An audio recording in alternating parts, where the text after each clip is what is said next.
want to make a couple observations about the hearing today. And Dr. Hill, you were criticized several times by my colleagues for your opening statement. I'm glad you didn't back down from it.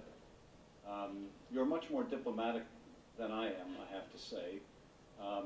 Anyone watching these proceedings, anyone reading the deposition transcripts would have the same impression that you evidently had from hearing my colleagues talk about the Russia hoax. That the whole idea that Russia had gotten involved in the 2016 election was a hoax put out by the Democrats. And of course, they're not alone in pushing out this idea. It is trumpeted by no one other than the President of the United States, who almost on a daily basis at times would comment and tweet and propagate the idea that Russia's interference in our election was a hoax.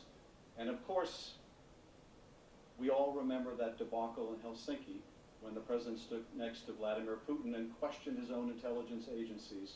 I wish I had heard just some of the righteous indignation we heard in the committee today when the president questioned that fundamental conclusion of our intelligence agencies.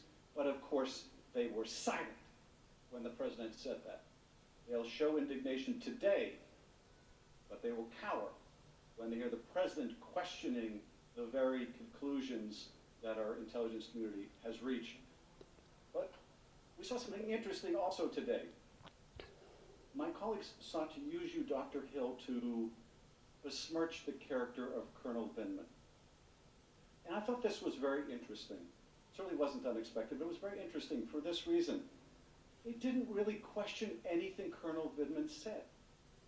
After all, what Colonel Vindman said is what you said. He was in that July 10th meeting. He heard the same quid pro quo, the same comments by Sondland. If you want this meeting, Ukrainians, and we have an agreement about this, you gotta announce you're gonna do these investigations. They heard the same quid pro quo that you did. So why are they smearing him?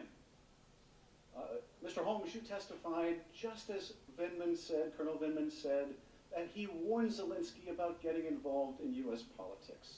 They don't question that. They didn't take issue with that. So why smear this Purple Heart recipient?